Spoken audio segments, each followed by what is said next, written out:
When two furries with a common interest in gore and a load of mental health issues between them started dating and began to isolate themselves from the world, things quickly and drastically went downhill for the both of them.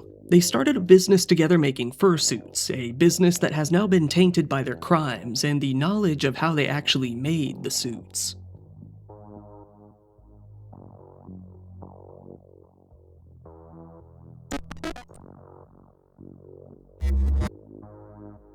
By this point, we've talked about all sorts of different internet subcultures on this channel, and when it comes to virtually any group out there, there's always going to be some extremes. Usually those extremes are fairly harmless in the end, mostly just kind of becoming objects of ridicule. At other times though, like in this case, they can be some of the most heinous people you could imagine.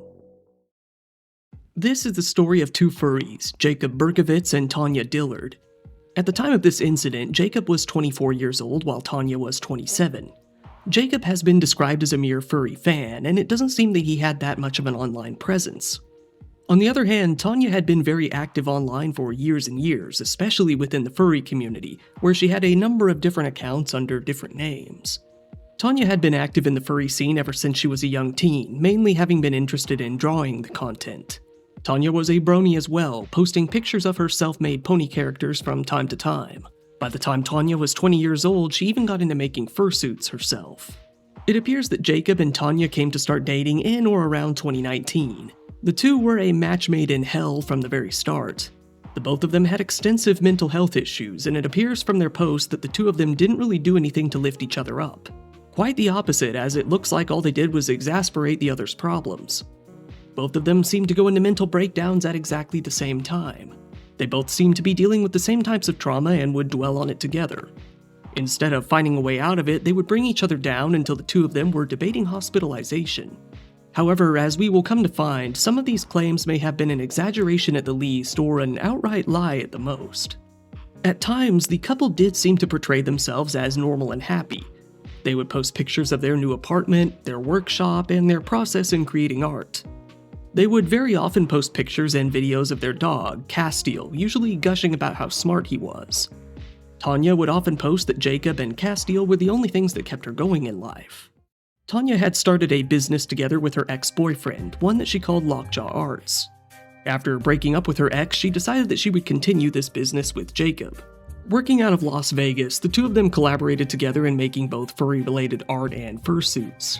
It seems that Tanya did most of the work while Jacob was more of a pen and paper type of artist, mostly assisting on the business side of things.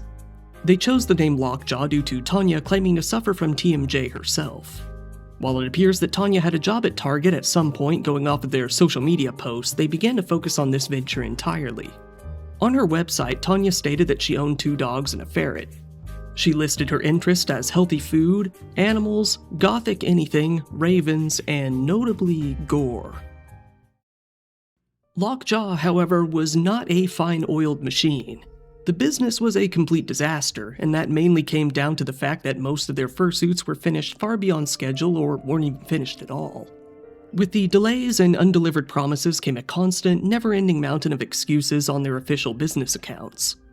For example, Tanya was so overwhelmed that she needed Jacob to post a message saying so on her behalf. Both of them needed to check into the hospital at the same time for family-related abuse they suffered in childhood. They were both dealing with mental breakdowns. Tanya posted a picture of a broken cell phone, saying that it got run over by a bus, leading to her not being able to work on the fursuits for some reason.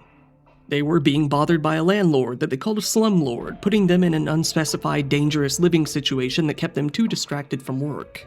They were getting unspecified threats from both a random crazy lady and the slumlord. Tanya was then suddenly shutting down, with no explanation given. Tanya was then having discomfort in the hands. They were then busy dealing with police involving the previous crazy lady. And then they were needing to take some mental health days. It seems that this one, after all of the other excuses, made customers angry as Jacob, on Tanya's behalf, said that they have zero intention to screw people over and that customers should DM him. This was followed by not answering those DMs, and by saying that Tanya was in the hospital. Tanya would later say that she had been in the hospital for depression and other factors, without elaborating too much. Tanya did state, however, that the couple never going outside had probably contributed to their depression. If this doesn't give a good impression of how chaotic their business was and how frustrated customers had grown, this selection of their excuses took place over less than 2 months. It seems like, in the long run, they had actually finished pretty few of their orders in total. This led to the two of them struggling financially, never being able to pay rent, and struggling to find a place where they could live. Ultimately, that was a big part of what would send the two over the edge. In March of 2020, about a month after their claims of Tanya being hospitalized, the two of them decided to hatch a plan. It seems that they didn't have a car, and they came up with a very roundabout way of acquiring one. Jacob and Tanya decided to make a post on Craigslist under the personal section. There they would look for someone who was interested in having a threesome with the two of them, kill that person, and take their car. Then they would use that car to go live happily ever after in the woods. One man surprisingly agreed to partake in their offer of a threesome, that being 24-year-old Hector Mendez Hernandez. He drove out to where Jacob and Tanya were staying and picked them up. Then he took them back to his home in the Northeast Valley. Once they got back into the home, it seems that the three stayed together overnight. At some point, Jacob and Tanya robbed him and attacked him while he was standing in the bathroom. Tanya held him down while Jacob beat him with a dumbbell, which resulted in his death. Still, he was further stabbed 25 times in the upper chest afterward, and even shot 4 times, 2 of the shots being in the head. They left his body there in the bathroom where they continued with their plans. Tanya had been active in talking on Discord throughout a good portion of this time. A friend named Paige Ferguson was active in the chat when Tanya revealed something truly horrifying, something that wasn't even related to the murder. Tanya admitted that she and Jacob had killed and skinned their dog, the one they seemed to dote on so much. They said that this was done in order to use the dog's pelt in one of their fursuits. Ultimately, it seems like this wasn't even their first rodeo when it came to such acts. Another confirmed source who knew the couple but wished to remain anonymous later came out to tell the media that this kind of thing had happened other times as well. The couple had admitted to adopting animals from rescue centers, killing them, and using their fur in other suits they had sold online. It seems that nobody had thought they were serious until this incident. When this friend came to completely freak out about the killing of the dog, Tanya came to confess the current ongoing murder plot to the same friend as well, saying, "If you think that is strange, I'm sitting next to a dead body." Tanya then took pictures of the man's corpse in the bathroom and sent them to this friend. She said that they had been in the home with the victim's body for about 10 hours now, and were now going to put the body in the refrigerator and steal the victim's car, adding that this was, in her words, handed to her on a silver platter. She bragged, saying, "I am now officially a psychopath." While admitting to murder and killing their pet was all fine and dandy in their minds, Tanya seemed reluctant to admit that they had posted a Craigslist ad looking for sex, instead telling the friend that they had requested a ride to California instead. Tanya then continued to tell this friend that it would be both her first and last time in prison, and that she felt she could hold her own. When it came to killing her own beloved dog, she said that she didn't care. She was only upset that now she would lose his pelt and wouldn't be able to turn it into a fursuit. Tanya then said that they were debating on hiding the man's body somewhere in California. Tanya ended the conversation by telling Paige not to tell anyone about this unless it came out on the news, in which case she insisted that Paige tell everyone about what had happened. Paige didn't listen, saying, "That's not something I can hold, I have to tell the police, and at that point that's not even snitching. Tanya killed somebody and enjoyed it." Paige went to the Spring Valley Area Command in order to notify the police about what had happened in person, showing them Tanya's messages and the images of the body that she had been sent. She relayed the killing of the dog that she had been told about earlier on in the day as well. The police, seeing that this was all clearly real, made their way out to the home on the 2200 block of North Colebrook Street at around 5 p.m. to investigate. The police set up surveillance around the home, and it wasn't long before they saw Jacob and Tanya leaving the house and hopping into the victim's car. As soon as they left, the police pretended as if they were performing a routine traffic stop on the car. To their surprise, Jacob blabbed and told them that their victim's body was in the bathroom of the home they had just left pretty immediately upon being asked a couple of questions. The officers took the two of them aside and made their way into the home themselves.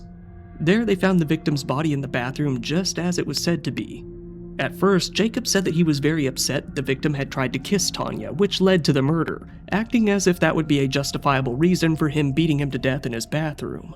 When that didn't seem to bring the police to his side, he said that the victim had tried to touch her thigh. That similarly didn't persuade them.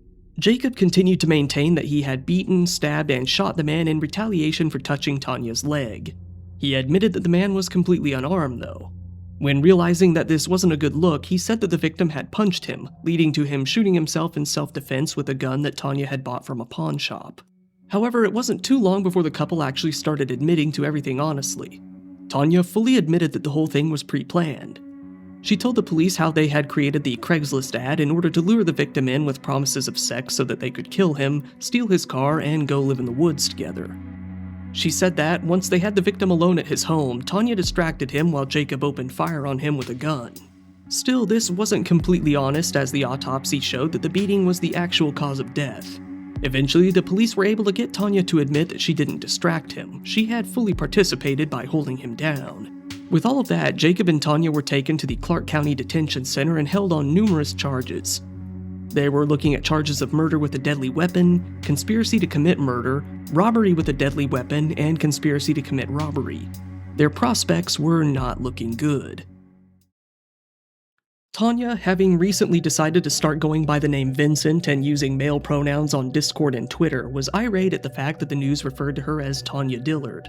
From custody, she demanded that the police tell them to use he/him pronouns and change the articles to use the name Vincent instead.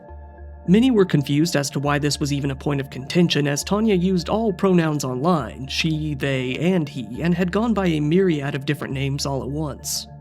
Surprisingly, Tanya wasn't even the only one who took great offense to this.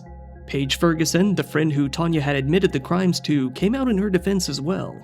While originally Paige was fully concerned with the murder and the trauma that resulted from seeing the pictures, that quickly came to change when the usage of pronouns became a huge ordeal. Paige came to speak to the media, also demanding the correct usage of pronouns, demanding changes by saying, despite what the problematic article states, their pronouns were he/him. While a few news articles out there did go back and swap Tanya with Vincent and change up the pronoun usage, most news outlets didn't even acknowledge the whole debacle, and it died down pretty quickly. This is partly because Paige and Tanya simply stopped bringing it up, but it is mostly because the whole case really disappeared from the public conscious just as quickly as it came up. After the article speaking of the couple's arrest, basically no follow-up articles relating as to what happened after their arrest were ever written, and it's quite hard to find details about how their trials played out or what happened to them afterwards. Luckily, we do know a few of the basic details about the outcome. For one, we do know that they came to fully admit to killing their victim and to killing and skinning their dog. With that, we also know their pleas. 2 years after their arrest, Jacob pled guilty to first-degree murder, although he said guilty but mentally ill to be specific. He was sentenced to life in prison with the possibility of parole after 20 years, plus a consecutive minimum sentence of 8 years. He was given credit for time served when it came to the time he had already been in jail. Tanya, on the other hand, was let off much more lightly.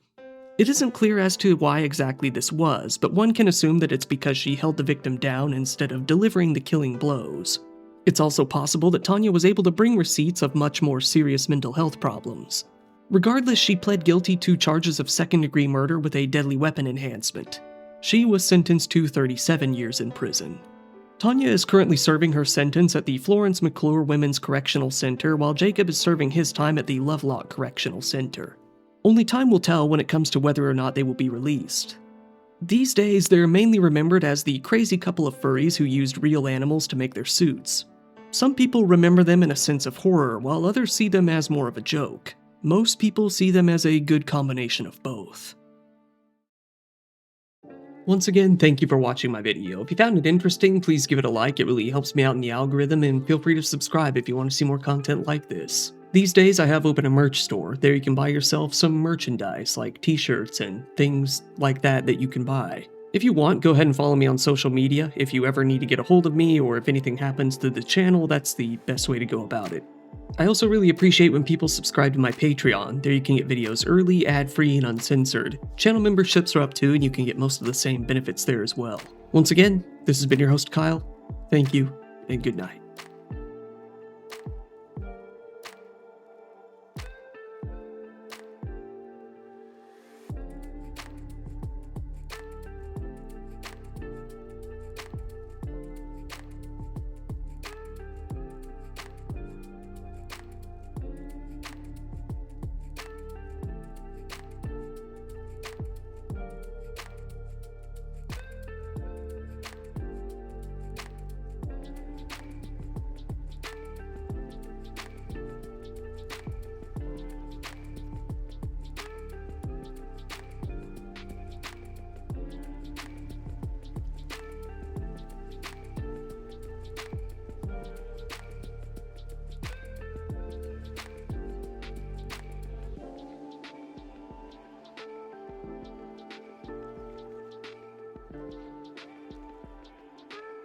Get you some love, yo.